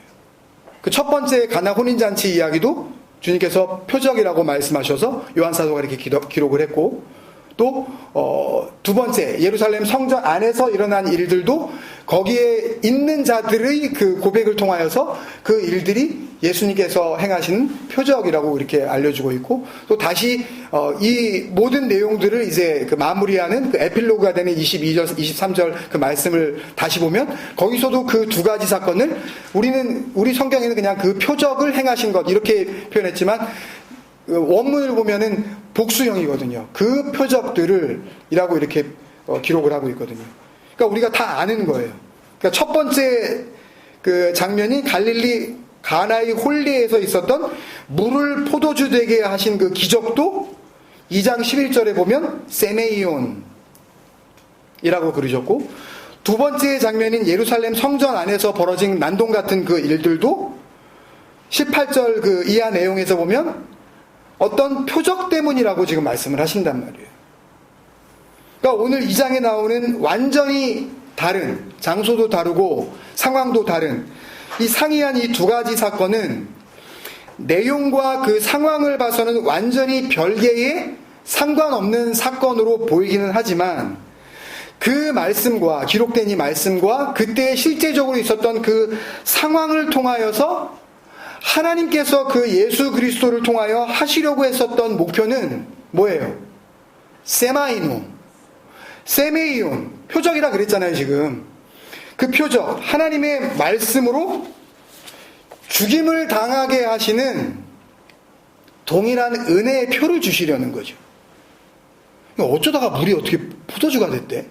그러니까 이런 쪽으로 접근을 한다든지, 또 뭐 보면은 거기에 뭐 아기까지 뭐 물을 채워라 그래가지고 뭐 아기까지 채우는 신앙 뭐 이래가지고 또 설교를 하고, 가득 채워라 그러니까 너희들이 하여튼 헌금 하여튼 뭐 하여튼 최선을 다해서 하여튼 교회다 하여튼 갖다 내봐라. 그럼 하나님께서 그걸 갖다 그냥 물로 놔두지 않으시고 그냥 포도주로 너희에게 그냥, 그래서 맹물 같은 그런 인생을 살지 않게 하시고 포도주 같이 이렇게 마실 만한 그런 인생으로 살게 하신다. 이렇게 하면서 설교를 다 한단 말이에요. 뭐 상관없어요. 듣기에 좋고 써먹을 수 있으면 그냥 은혜가 되고 뭐, 그래서 뭐 말씀은 뭐 다양하게 해석할 수 있다. 웃기는 소리 하지 말라 그래요. 어떻게 해석이 바뀌어요? 아버지가 한번 이야기했을 때 그 상황 그 장면과 그때 그런 이야기를 할 수밖에 없었던 어떤 외침이 있다고 쳐요. 예? 애들이 너무 마음에 안 들어. 정말 먹을 거, 입을 거, 용돈, 뭐 모든 상황이 다 좋아. 응? 그런데도 불구하고 지가 할 일이 뭔지 모르고 막 헤매고 뭐 쓸데없는 시간 보내고, 그러면 아빠가 얘기를 해요. 자기 자식한테 잘한다 잘해. 이게 기록이 됐다고 쳐보세요. 이게요. 잘한다 잘해. 나중에 한 100년쯤 지난, 100년도 아니에요. 몇 달 지난 다음에 다른 사람이 읽으면 잘한다 잘해? 이게 굉장히 잘했나 보네? 이게 그런 뜻이냐고요. 어떻게 해석이 달라질 수가 있냐고요. 복음 안에서 2000년 전의 해석이 시대를 바꿔가면서 문화 속에서, 나라 속에서, 민족 속에서 해석이 어떻게 바뀌냐고요. 복음은 하나인데, 진리는 하나고 은혜는 하나인데, 잘한다 잘해 라는 그 뉘앙스는 세월이 가고 해가 지나도 변하지 않는단 말이에요. 어떻게 물이 포도주가 된 사건을 이 사람은 이렇게 해석하고 저 사람은 저렇게 해석해서 아무렇게나 해석해도 그냥 뭐 좋은, 자기들이 좋게 써먹으면 된다라고 하는 어떤 그런 해석이 어떻게 가능하냐고요. 안 된다고요. 그건. 그것이 표적으로 나에게 다가와서 내가 생명이라고 알고 있었던 내 머리가 목베임을 당하고, 그 자리에 그 말씀을 통하여서 주실 수 있는 진정한 생명의 그 머리가 오는 그 역사 말고는 여기에 담고 있지 않는 표적의 말씀이라면 어떻게 해석이 달라질 수가 있냔 말이에요. 하나님의 인을 치시려는 거죠. 이 표적의 말씀으로. 그래서 요한복음 2장의 목표는 물이 어쩌다가 포도주가 됐는지, 참 하여튼 희한한 그런 능력을 가지고 있다. 아니, 전지전능 하시다며요. 하나님이 그분의 아들이라며요. 그거 좀 바뀐다 그래서 이게 뭐 대단한 거예요. 예? 없는 것도 있게 하시는 그분이 있는 것 가지고 뭘 좀 이렇게 상태를 변화시키는 게 그게 뭐가 그렇게 대수냐고요. 또 그 다음에 거룩한 성전에서 뭐 본인도 아까 그 마태복음 11장에서 얘기하는 것처럼 수고하고 무거운 짐자 다 내게로 오라 내가 쉬게 하리라. 분명히 본인도 나는 마음이 겸손하고 온유하니 그랬는데, 아니 이게 무슨 겸손이고 온유야. 뭐 성전에 들어가더니 뭐 무슨 상관인데 거기 있는 막 소, 양, 비둘기 파는 사람 다 내쫓아버리고, 이게 어지간히 해서야 이거 내쫓겠어요? 한 사람이 어떻게 여러 장사하는 사람을, 이게 수천 년 동안 내려온 어떤 전통이거든요. 예루살렘 성전 안에서. 예루살렘 성전에 6월절이나 절기가 돼서 자기의 희생제물을 멀리서부터 가지고 오는데, 이스라엘 모든 백성들이 한 번씩 꼭 나와야 돼요, 남자들은. 희생제물을 가지고 와야 될 거 아닙니까? 멀리서 가지고 오려고 그러면은 자기가 건강한 걸 가지고 온다 하더라도, 오다가 이걸 이게 양식을 못 먹으니까 그게 상할 수도 있잖아요. 하나님께서 분명히 이 제사법 가운데에 흠 없는 어린 양을 잡으라 그랬단 말이에요. 근데 데리고 왔어요. 근데 실제로는 흠 없어요. 근데 흠 없다 하더라도 제사장들이 딱 봤을 때 흠 있네? 그러면 흠 있는 거란 말이에요. 근데 흠 없다고 하는 그 제물들이 뭐냐 하면 그 성전 안에서 팔고 있는 그 제물들이라고 말씀을 드렸잖아요, 전에도 한번. 그러니까 사람들이 끌고 오는 것도 귀찮고 힘들고 그러니까 그냥 돈을 가지고 와요. 그 당시에 로마가 지배를 하고 있었기 때문에 로마 화폐를 가지고 온다고요. 온 김에 성전세를 내야 돼요. 반세계를 1년 동안에. 노동자 이틀치에 해당이 되는 그 품삯인데 그거를 내야 되니까, 그러니까 돈도 가지고 와서 그 돈으로 아예 뭘 사는 거예요? 희생제물을 사는 거예요. 어떤 사람은 끌고 오겠죠, 양을. 근데 그 양이 흠이 없다고 하면 이 양을 갖다 어떻게 하겠어요? 그럼 제사장이 그냥 또 그걸 받죠, 자기가. 어쩔 수 없이 어디다 버릴 수도 없고. 그 양들을 갖다가 또 되파는 거예요, 이거를. 성전세를 내야 되는데 성전세는 유대인들이 쓰고 있는 세겔만 받기 때문에 자기들이 로마 화폐를 가지고 있던 것을 성전세로 바로 세겔로 못 내니까 그걸 다시 환전을 해야 돼요. 여기서 수수료를 띄어먹는단 말입니다. 성전의 대제사장들이 이걸 해먹은 거예요. 한둘이었겠냐고요. 희생제물을 팔고 있는 사람이. 그러니까 얼마나 난리를, 제가 이 험악한 단어를 쓰고 싶은데 그걸 쓰면 또 이제 동영상이니까, 하여튼, 얼마나 난리를 그렇게 지겼으면 그 사람들이 다 내쫓겼겠냐고요. 얼마나 험하게 그렇게 만들었으면 돈 바꾸는 사람 막 돈통 막 엎질러 버리고, 그죠? 그러니까 왜 그런 소란스러운 일을 그렇게 벌이셔야 했는지 그런 데에 초점이 있지 않아요. 그러니까 여러분들이 정말 말씀을 받았다면 어떤 사람들이 행동을 보고 물론 우리가 판단을 할 수는 있어요. 그러나 어떤 시점에서는 그 사람의 행동을 보고 판단할 수 없는 상황도 우리에게 온단 말이에요. 예수님의 행동만 보시자고요. 어떻게 성전에 가가지고 무슨 깡패예요? 그런 식으로 사람을 판단하면요, 복음 안에서 온전한 교제가 이루어질 수가 없어요. 잘 생각해 보세요. 내가 뭘 보고 그 사람을 판단하는지. 공통점은 뭐예요? 이 두 가지 사건의 공통점은 율법이에요, 여러분. 하나님의 구원의 약속이 담겨있는 자유케 하시는 복음을, 말씀을 주셨는데 그것을 행동과 규칙으로 철저히 잘 지켜서 그들이 구원을 얻을 수 있다고 생각하는 그 율법 지킴으로 바꾸어 놓은 데 대한 표적으로, 물을 포도주로 왜 바꾸시는지, 성전을 왜 그런 난리지경을 일으키셨는지, 그 목배임, 그 율법 지킴으로부터 구해내시기 위해서 율법을 생명으로 알고 있는 그들의 율법을 바꾸시는, 소멸하시는, 죽여버리시는 표적을 주시는 거예요. 그러니까 첫 번째 가나 혼인잔치에서 중요한 포인트는 무슨 항아리 이런 쪽에 있지 않아요.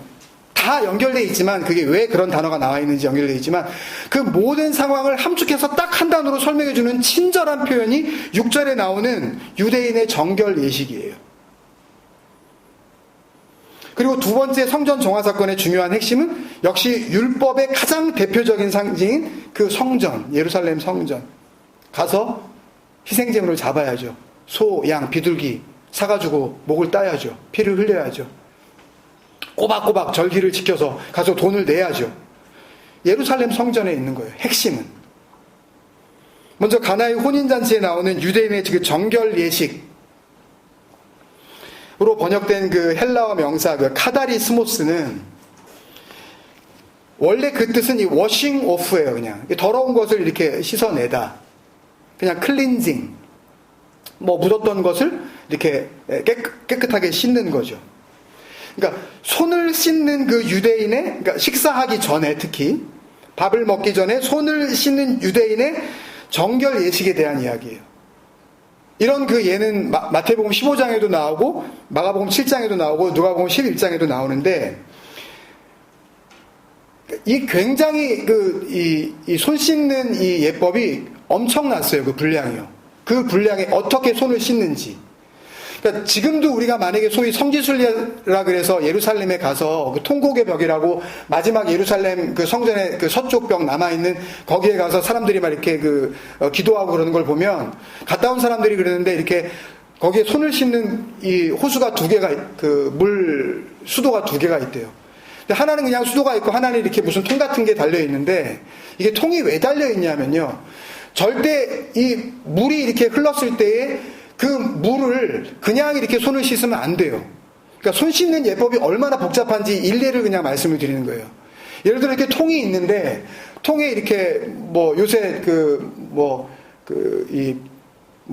마시는 물 이렇게 통 넣어가지고 이렇게 틀면 그냥 물이 바로 나오는, 통에 이렇게 구멍이 있는 것처럼 이렇게 통에 있는 물이 바로 나오는 그런 수도꼭지가 있다고 하면, 그러면 만약에 그 물에서 손을 씻으려고 하는 걸 틀어야 될 거 아니에요. 구멍을 열어야 될 거 아니에요. 마개를 빼야 될 거 아니에요. 그러면 마개를 뺐을 때 나오는 첫 물로 오른손을 먼저 씻어야 돼요. 바뀌면 안 돼요, 또 이게요. 한 번에 나오는 물에 의해서 손목까지 한 번에 다 씻는 물이 돼야지, 대강 이쪽에 적셨는데 이쪽은 잘 안 적셔지면 안 됩니다. 손 씻는 예법이에요, 그게요. 한 번에 다 씻고, 그 다음에 한 손을 씻었잖아요? 그 다음에 나오는 물이 계속 나오고 있을 거 아닙니까? 마개를 안 막았으니까. 그 다음에 왼손을 갖다 대면 이거는 씻은 걸로 안 봐요. 이 물은 계속 나오는 물이었고, 오른손을 이미 씻은 물이기 때문에 다시 이 마개를 막아야 됩니다. 마개를 막은 다음에 다시 마개를 열어서 그 다음에 나오는 물로 왼손을 갖다 한 번에 적셔야지 두 손을 씻는 게 되는 거예요. 이렇게 복잡해요. 그러니까 잘못 씻으면 안 돼요. 그러니까 뭘 하다가 안 씻은 손으로 살짝 무슨 통을, 그 물 담는 통을 스치기만 했어도 다시 시작해야 돼요, 손을. 누가 그거 보나, 그거? 손 씻는 거? 근데 자기가 알아요, 그걸요. 어떻게 손 씻어야 되는지. 이게 그들이 이야기하는 그 정결 예법, 식사법, 카샤룻이라는 그 손 씻기 예법이에요. 이렇게 까다로워요. 그게 이미 예수님 그 이전에 수백 년, 수천 년 동안 이미 이스라엘 땅 가운데 있었던 거예요, 그냥. 그러니까 그 말씀의 내용들을 이렇게 주로 보면, 그 손 씻는 예법에 대한 그 말씀들을 보면, 주로 바리새인들이나 이 서기관들이 예수님이나 혹은 제자들이 음식을 먹기 전에 왜 손을 씻지 않고 먹느냐는 그런 질문을 하는 데서부터 시작이 되죠. 다분히 이렇게 뭔가 좀 그런 질문을 통하여서 흠잡기 위해서 하는 질문이었죠, 그건 다. 그러니까 결국 오늘 요한복음 2장의 가나의 혼인잔치에 등장하는 그 6개의 돌 항아리들은, 뭐 6은 또 율법이다 뭐 이렇게 이야기하고 좋아요. 하여튼 그런데 6개의 그 돌 항아리들은, 그 돌 항아리에 들어있었던 물은, 거기에 채운 물은 마시는 물이 아닌 거죠. 그건 손 씻는 물이에요. 잔치에 손님이 왔을 때 워낙 먼지가 많은 팔레스틴 지방에 손을 씻어주는 통에 물을 이렇게 떠서. 그러니까 이렇게 손 씻는 예법은 하나님께서 모세에게 주신 율법 어디에도 나오지 않아요. 자기들이 그냥 자의적으로 해석한 거예요. 그냥 몸을 깨끗게 하는 것이 거룩하신 하나님과 함께 할 수 있는 그런 길이라고 믿었던 바리새인과 이 서기관들이 언제부터인지 모르겠는데 수천 년 동안 이것도 거룩한 하나님의 백성이라면 반드시 지켜야 할 율법의 하나라고 고집하기 시작했던 거예요. 그래서 이 손 씻는 문제가 나오는 그 복음서의 기록들을 보면, 이것들을 여기는 지금 유대인들의 정결 예식이라고 표현을 했는데, 요한복음 2장에는 다른 말씀에는 뭐라고 표현이 되어 있어요? 장로들의 전통이라고 부르고 있죠. 장로들의 유전, 이렇게 부르고 있어요. 호 파라도시스, 호 프레스비테로스. 이 파라도시스는 그냥 트레디션이에요. 그냥 전통, 옛날부터 이렇게 쭉 내려오는 그런 이야기, 전승 있죠? 그거. 그 다음에 프레스비테로스는 뭐 장로님을 이야기하는 그런 이야기가 아니라 나이 많은 사람, 늙은이들, 어른들, 옛 조상들, 그분들, 그러니까 조상들이 옛날부터 우리에게 하신 거야. 그러니까 우리도 지켜야 되는 거야. 아주 옛날부터 그래 왔으니까 뭐라는 거예요? 그게 맞다는 거예요. 그럼 옛날부터 그러면 교회를 다녔어야 되니까 교회를 다니는 게 맞다는 이야기하고 뭐가 다르냐고요, 이게. 언제부터 그랬는지 몰라. 확인하고 싶지도 않아요. 손을 왜 두 손을 그런 식으로 이상한 방법으로 씻어야 되는지 물어보는 사람도 없어. 어른들이 다 그렇게 씻는데요? 장로들의 전통이에요. 그게 정결 예식을 취하는 유대인들의 바른 모습입니다. 그냥 받아들이는 거예요. 뭔지도 모르면서. 그리고 거기에 목숨을 걸어요. 그리고 거기다가 누구를 갖다 끌어들이는 겁니까? 하나님을 끌어다 드려요. 하나님께서 이것을 원하신다고. 그 관련된 장면의 말씀이 길지 않으니까 한번 볼게요. 마태복음에 있는 말씀으로 볼 텐데요. 마태복음 15장 1절에서 3절만 제가 읽겠습니다. 마태복음 15장 1절에서 3절. 그때에 바리새인과 서기관들이 예루살렘으로부터 예수께 나와 이르되 당신의 제자들이 어찌하여 장로들의 전통을 범하나이까. 이 범하나이까 그 파라바이노는 그러니까 범죄하다랑은 똑같은 단어예요. 왜 옆길로 가느냐 뭐 이런 의미인데, 범죄하다, 왜 죄악을 저지르느냐라는 단어와 똑같은 거예요. 범하나이까 떡 먹을 때에 손을 씻지 아니하나이다. 그러니까 지금도 정통 그 유대주의자들은 지금도 포크나 이런 걸 쓰지 않아요. 손으로 먹어요. 지금도요. 빵을 손으로 뜯고 손으로 입에다 가져가고, 도구가 필요하지 않아. 그러니까 손을 씻어야 되는 거죠. 반드시 씻기는. 전통을 범하나이까 떡을 먹을 때에 손을 씻지 아니하나이다. 그래서 뭐요? 그러니까 주님께서 대답하시죠. 대답하여 이르시되 너희는 어찌하여 너희의 전통으로 하나님의 계명을 범하느냐? 왜 더 범죄하느냐? 그게 범죄다. 그걸 하나님의 계명이라고 생각하고 그걸 갖다 지키고 있는 게 그게 범죄야.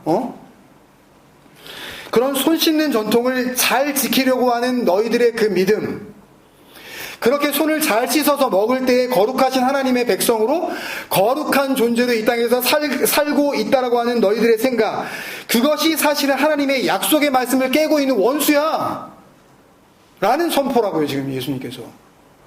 손 씻는 게 도대체 구원의 복음과 무슨 상관이 있니 도대체? 그걸 가지고 왜 나한테 시비를 거는 건지 지금. 복음이 뭔데? 그러니까 정리하면 이런 말씀이에요. 음식을 먹기 전에 손을 잘 씻는 것이 유대인들이 알고 있는 하나님의 말씀을 잘 지키는 것이라고 믿고 있었던 거죠. 그러니까 그런 식으로 하나님의 말씀을 잘 지키면 손을 씻고, 언제나 씻는 방법도 그렇게 해가지고 한 번에 적셔서 보통 2번 이상씩 3번, 4번 이렇게 씻거든요. 그렇게 잘 지키면, 그러면 어떻다는 이야기예요? 그렇게 손 씻는 나의 모습을 보시고 하나님께서 깨끗하구나, 네가 거룩하구나, 네가 나에게 다가올 수 있을 정도로 그렇게 순결해졌구나, 그렇게 기뻐하시고, 그래서 그런 나를 구원해 주실 수 있을 거라고 믿고 있는 거 아니에요. 그런 사람들에게 하나님의 말씀은 나의 표면적 깨끗함을 위한 것이 아니라 그 말씀을 먹고 마시고, 그래서 그 말씀이 나에게 들어와 나와 하나가 되는 생명의 근원이 되어야 한다는 것을 알게 하시려는 거죠. 그리고 예수 그리스도는 그렇게 하실 수 있다는 것을 확증해 주시기 위해서 손 씻는 물을 마시는 포도주 들어가죠.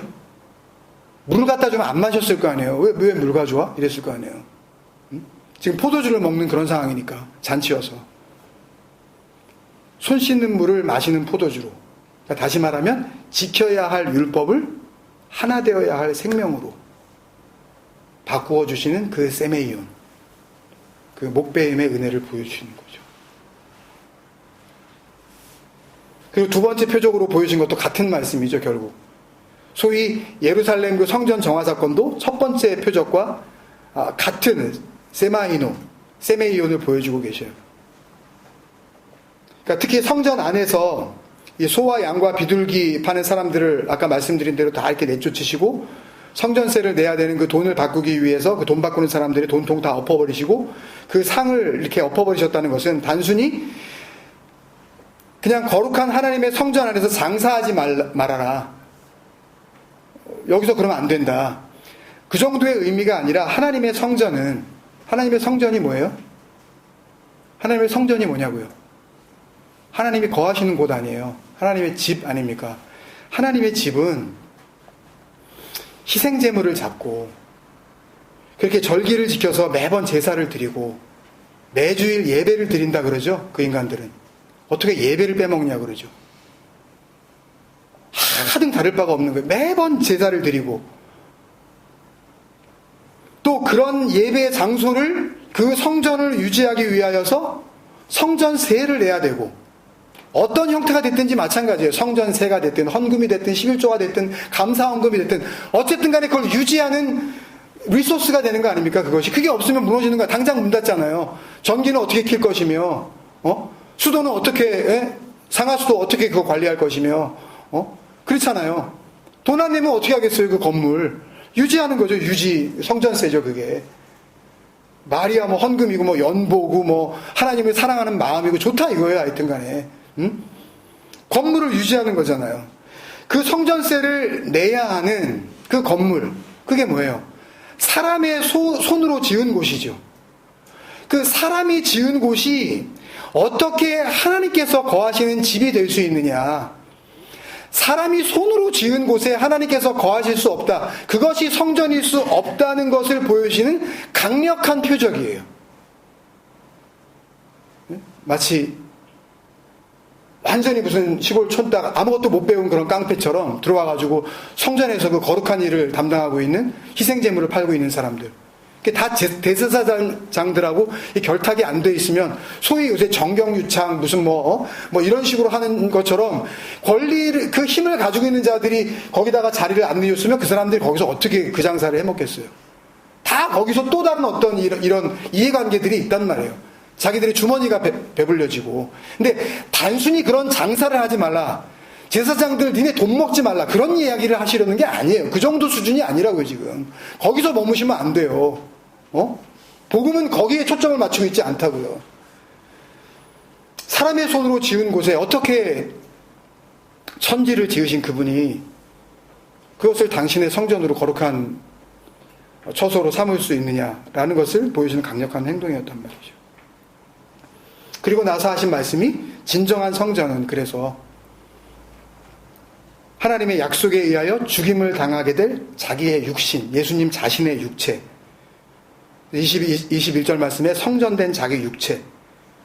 원래 그 직역을 하면 호 나우스 호 소마 아우트 그래서 그의 그 몸 그 성전 그런 뜻인데 그러니까 거기에는 그 몸에는 그 몸은 하나님의 생명이 아니잖아요. 그 생명 없는 육체가 하나님이 임하시는 그 성소가 되어져야 된다는 말씀이죠. 그래서 그 뒤에 바로 말씀에 자신의 죽음에 대해서 이제 언급하시는 내용이 나오죠. 그 제자들이 주님께서 죽으시고 부활하신 뒤에야 그 말씀이 무슨 말씀인지 알았더라. 그래서 결국 구원의 복음은 이 예수 그리스도의 죽음과 연합된 죽음을 맞이하게 되는 그 육체들마다 그들도 그리스도와 똑같이 하나님이 거하시는 성전이 된다는 약속의 말씀을 주시고 있는 거예요. 그러니까 장사하는 사람들을 성전에서 내쫓으신 것은 진정한 예루살렘 성전은 그런 희생제물과 성전세라는 율법 지킴에 의하여 유지되고 존재하는 것이 아니라 그것은 반드시 헐리고 죽음을 맞이하는 거죠. 그 성전은. 그들이 생명처럼 알고 있는 거 아니에요. 교회를 자기 생명처럼 알고 있잖아요. 교회를 지키겠다 그러잖아요. 그 사람들에게 복음을 전해주면 내가 이 교회를 갖다 지키겠다 그러잖아요. 자기들이. 자기의 생명이라니까요. 거기에. 자기들이 생명처럼 알고 있었던 그 성전의 목배임이 이루어지는 거죠. 예수 그리스도의 그 성전에서의 그 난동은 그 표적이 가리키고 있는 것은 그것이 헐리고 예수 그리스도 자신의 몸으로 확증하실 그 죽음과 살리심으로 세워지는 하나님의 말씀의 완성. 그것이야말로 진정한 성전이며 하나님께서 거하시는 거룩한 새 예루살렘이 될 수 있다는 표적으로 우리에게 남겨주신 거예요. 그래서 요한사도가 그 계시록 결론 부분에서 이미 그 한국 캠프에서 우리가 그런 말씀 나눴지만 거룩한 성 새 예루살렘이 하나님께로부터 내려온다는 표현을 했는데 결국 그 말씀의 문맥을 쭉 보면 아까 그 이긴 자가 입는 그 흰옷, 누가 흰옷을 입게 되는가, 그 말씀을 나눌 때에 그 핵심 말씀이었던 계시록 20장 4절에 나오는 예수를 증언함과 하나님의 말씀 때문에 목배임을 당한 영혼들이 둘째 사망의 해를 당치 않고 첫째 부활에 참여하게 되어 생명책에 그 이름이 기록된 자들로서 그들이 새하늘과 새 땅이요 하늘로부터 내려오는 거룩한 성 새 예루살렘이라고, 남편을 위하여 잘 단장된 준비된 신부라고 그렇게 이야기를 하고 있어요. 뭐예요? 끝까지 잘 온 거라고. 됐다고 이제. 그래서 내가 알파와 오메가라고. 그렇게 시작되고 그렇게 완성이 되는 아르케와 텔로스의 은혜라고 그렇게 알려주고 있는 거죠. 그래서 표적이 중요한 거예요. 표적을 어떻게 받느냐가 중요한 거죠. 더 정확하게 말하면. 하나님의 진리의 말씀으로 살았다고 하는 자들의 그 죽음을 확인시켜 주시고 그들의 목을 베어버리시고 그들의 생명의 근원인 머리를 잘라내셔서 머리 둘 곳을 얻게 되신 그 하나님의 머리가 예수 그리스도의 복음을 통하여서 우리에게 내려오시는 거기 때문에 너무나 소중한 거예요. 표적이.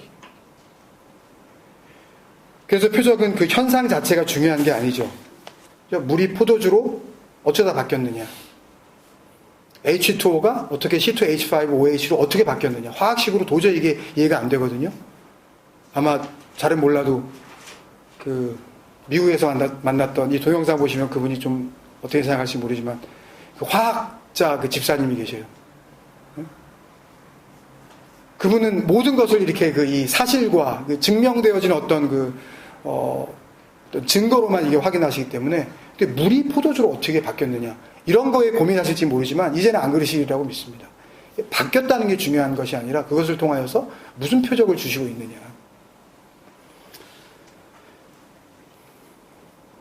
그러니까 그런 어떤 현상, 그런 어떤 그 피노미논, 어떤 장관이죠. 막 오병이어 사건 이런 거 대단한 거 아닙니까? 남자만 5,000명이 모였는데 물고기 2마리, 떡 5개 가지고 막 그걸 다 먹인다든지. 그러니까 그렇게만 보면 그것을 그냥 어떤 기사와 기적과 놀라운 일들로만 보면 그 표적은, 그런 현상은 표적으로서의 아무런 능력을 발휘할 수가 없는 거예요. 신기하네. 하나님 인도하시니 신기하네. 이런 사람은 정말 문제가 있습니다. 분명히 말씀드려요, 여러분. 어떻게 하나님께서 그렇게 역사하셨는지 진짜 신기해 라고 하는 사람은 정말 문제가 있는 거예요. 표적은, 피노미는 그 어떤 그 현상을 위하여 주시는 게 아니라는 말이에요. 그 현상 그 안에 담겨져 있는 내용이 중요한, 왜 그런 일이 벌어지게, 왜 안진뱅이가 일어났는지, 왜 문둥병자가 고쳐졌는지, 그게 정말 하나님이 주시고자 하는 그 하나님의 일이라면 다 그랬어야죠. 다. 모든 문둥병자 싹 다 고쳐버리고, 모든 안진뱅이, 모든 손마른 자, 모든 혈류병 앓는 자 다 고쳐버려야죠. 왜 누구는 고쳐주고 누구는 안 고쳐주고, 그건 표적이 아니죠. 진리의 하나님의 무한하신 능력에 역사하심이 아닌 거죠, 그건. 그런 사람들을 조심하세요. 하나님 역사하심이 신기하네. 그걸 신기한 일로 보는 사람들, 한심한 거예요. 그런 사람들. 생명의 복음을 신기한 현상으로 그냥. 그래서 오늘 요한복음 2장 그 마지막 에필로그에 보면 23절에 1장 때의 그 말씀처럼 오해하기 딱 좋은 표현이 나오는데요.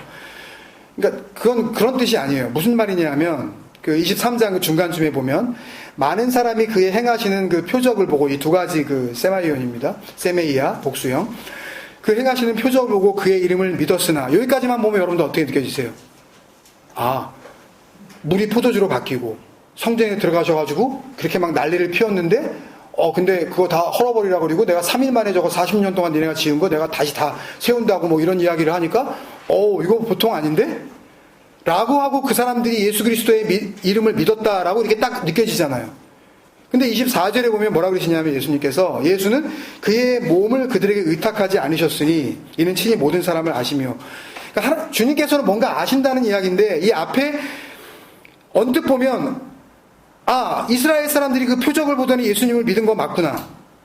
그런데 예수는 그의 몸을 그들에게 의탁하지 않으셨으니, 그런데도 불구하고 예수님께서는 자기 몸을 어떤 먹고 이렇게 무슨 이렇게 식사를 해결하시고 또 주무시는데 주님께서 말씀하시기를 인자는 머리 둘 곳이 없다 그러고 여우도 굴이 있고 제비도 자기 집이 있는데 인자는 머리 둘 곳이 없다 그러니까 집도 없으신가 보다, 이렇게 막 연상이 되면서 주님은 그냥 거의 이렇게 노숙자처럼 그렇게 다니셨구나, 사람들한테 자기 몸을 맡기지 않으셨구나 라고 이렇게 생각하게 그 번역을 해놨는데, 그런 이야기가 아니에요. 이건요, 일단은 그의 몸이라는 이 몸, 아까 말씀드린 이 호소마라는 단어가 없어요. 이 문장에는. 없는데 몸을 넣었다는 이야기는 뭔가 다른 의도를 가지고 이걸 갖다가 집어넣음으로써 번역을 갖다가 애매하게 만들어서 오해하게 만드는 거죠. 그러니까 24절에 예수는 그의 몸이라고 되어 있지만 그냥 그거는 없어요. 그냥 호소마 아우투 이런 그의 몸 이런 거는 없어요. 그냥 목적격 아우투, 그냥 그 자신을 맡기지 않았다라는 그런 뜻이에요. 뭘 맡기지 않았다는 걸까요? 예수님께서 그들에게 맡기지 않았다. 이 피스티오라는 단어인데요. 피스티스는 하나님의 그 믿음입니다. 다시 말씀드리지만 그런즉 우리가 은혜에 의하여, 그 은혜에 의하여 믿음으로 말미암아 구원에 이르렀으니 라고 했을 때 그 믿음은 우리에게서 난 것이 아니요 아버지께로서 난 것이라 그랬을 때의 그 믿음이, 그게 피스티스란 말입니다. 그 피스티스가 누군가에게 이렇게 넘겨지는 그 상태를 피스티오라 그래요. 근데 지금 그의 이름을 믿었으나 라고 할 때도 그 단어가 쓰였고, 그들에게 예수님께서 그들을 자기의 몸을 의탁하지 않으셨다 그럴 때도, 의탁하다 그럴 때도 피스티오라는 단어로 똑같이 쓰이긴 쓰였는데 두 피스티오가 달랐다는 이야기죠.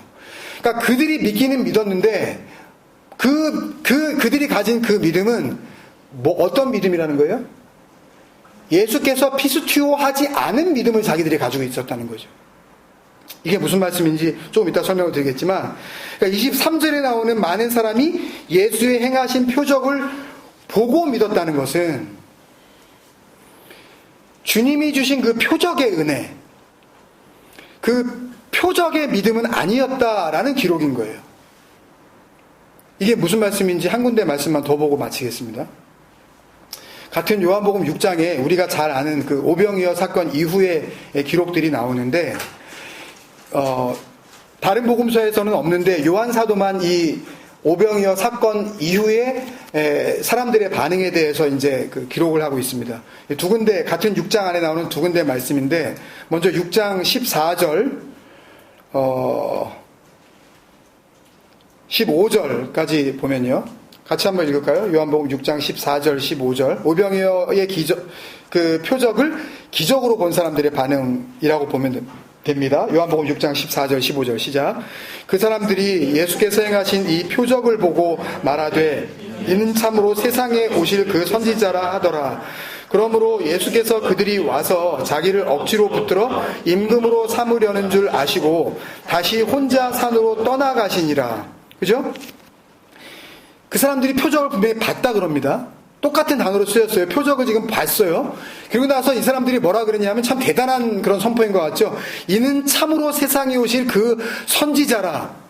이 정도면 잘 본 거라고 우리가 느껴집니다. 근데 주님께서 뭐라 그러시냐면, 그 사람들이 그렇게 하는 이유는 자기를 억지로 붙들어 강제적으로 임금, 지금 임금은 누구예요 원래요? 헤롯 그 분봉왕이 지금 자리를 잡고 있는데 자기들을 다스릴 능력 있는 왕, 그냥 별거 아닌 거 가지고도 5,000명 이상 갖다 먹일 수 있는 그런 능력을 가진 사람을 왕 세워놓으면 이건 정말 끝난 거 아니에요, 나라가. 그거를 삼으려고 하는 줄 아시고 지금 혼자 떠나가 버리셔요. 그리고 나서 이 내용에 대해서 무리가 계속해서 주님을 찾아다닙니다.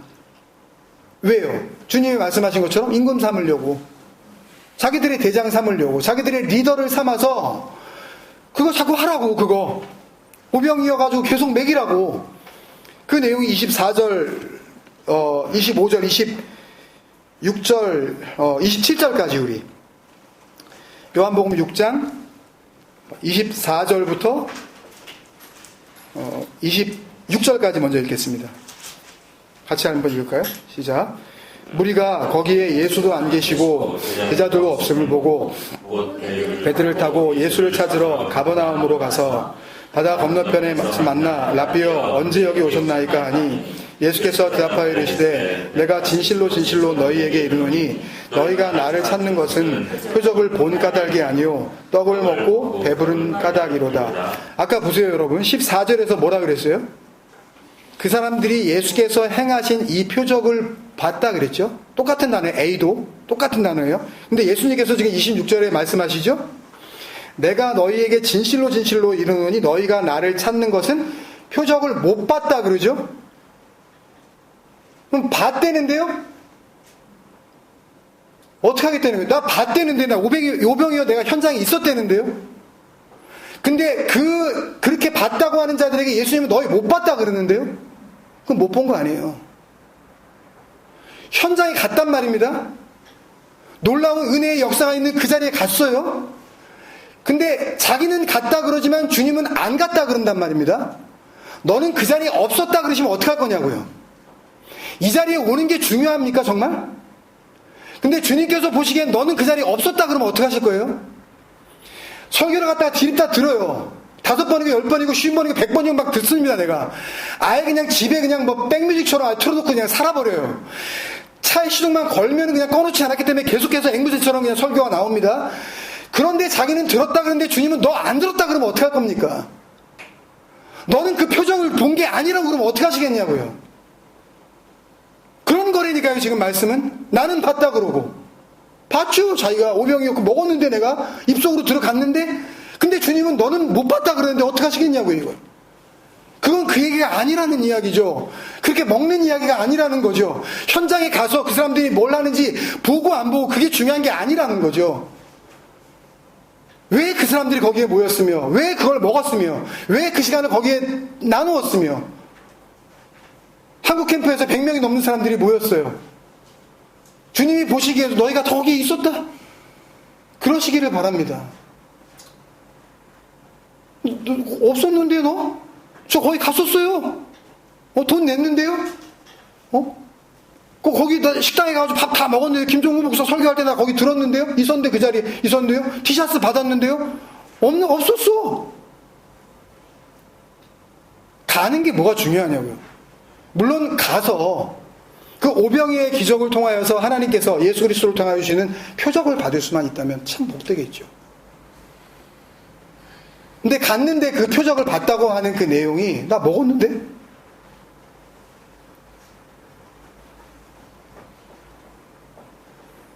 표적의 현상을 본 건, 드러난 증상을 내 육체적인 눈으로 확인한 건 본 게 아니라는 말씀입니다. 모였다 그래서 모인 게 아니에요. 그러니까 내일은 못 모이겠습니까? 아예 같이 살아버리면 어떻습니까 우리가? 그렇게는 못하겠습니까? 아니면 1년에 한 번, 아니면 수년에 한 번 띄엄띄엄 모인다 한들 뭐가 잘못되겠어요? 자주 모이면 그 자주 모이는 그 잦음, 그 프리퀀시 때문에 하나님께서 기뻐하시고, 띄엄띄엄 모여가지고 듬성듬성 그렇게 모이면 그러면 하나님께서 그걸 보시고 섭섭해 하시고, 적어도 이 정도 수준은 벗어나야 되는 거 아니에요? 모이지 않아도 얼마든지 하나님의 복음은 흘러갈 수가 있어요. 내가 전하지 않아도 안달이 나 있는 우리 부모, 우리 새끼들 저거 복음 안 전하면 어떡해? 그래가지고 막 어떡해 이거? 그래가지고 부부싸움이 나고 가만히 있을 거냐고, 어떻게 할 거냐고, 그러면 내가 복음의 시작이에요? 물론 나를 통하여 사도들이 복음을 전한 것처럼 내가 그 일을 감당할 수가 있죠. 그러나 내가 하지 않으면 복음이 시작이 안 되는 겁니까? 왜 내가 하려고 그러냐고요. 왜 저 사람은 꼭 해야 되는데 저 사람은 왜 하지 않고 있지? 라고 우리가 안달릴 필요가 없다는 말씀입니다. 복음의 시작은 내가 아니라 아르케 그 자체는 예수 그리스도 하나님 그 자체란 말이에요. 우리가 손댈 수 있는 부분이 아니에요. 역사하셔서 우리에게 그 복음을 전할 능력을 주시고, 정말 하나님의 열심이 사도 바울이 이야기한 것처럼 내가 섬기는 이 열심은 내 열심이 아니라 하나님의 열심으로 내가 너희를 섬기는 열심이다 라고 하는 그런 진리의 열심이라면 그 열심 가지고 우리가 섬기면 되죠. 그러나 그걸 통하여 자기가 뭔가 얻어내려고 하고 유명세를 타고 어떤 세력을 형성을 해서 뭔가 누리려고 한다면 안 하는 이만 못하는 거죠. 우리는 그러고 싶지 않아요. 복음을 가지고 세력화하려고 하지 않는다고요. 그래서 모여도 되고 안 모여도 되는 거예요. 그리고 27절이 결론이에요. 썩을 양식을 위하여 일하지 말고 영생하도록 있는 양식을 위하여 하라. 이 양식은 인자가 너희에게 주리니 인자는 아버지 하나님께서 인치신 자니라. 하나님의 표가 여기 있다 그러잖아요. 그 표를 예수 그리스도 통하여 우리가 받기만 하면, 그러면 하나님께 함께 하나님의 인치신 자가 된다는 은혜예요. 주님과 함께 하나님의 인을 받을 수 있는 그 길을 우리에게 열어주시고 복음 안에서 우리를 부르시는 줄로 믿습니다. 이런 표적의 은혜가 여러분 안에 확증되시기를 주님의 이름으로 축원드립니다. 네, 가겠습니다. 사랑하는 아버지, 은혜를 감사합니다. 말씀 앞에 있는 우리 모두가 하나님의 구원의 약속이 분명히 이루어지는 예수 그리스도의 표적으로 목배임을 당하고 진리 안에 영원한 생명으로 살리심을 받는 거룩한 성 새 예루살렘이 되게 하여 주시옵소서. 우리에게 진정한 시작 되시고 완성되신 엔 아르케의 우리 주 예수 그리스도의 이름으로 감사하며 기도드립니다. 아멘.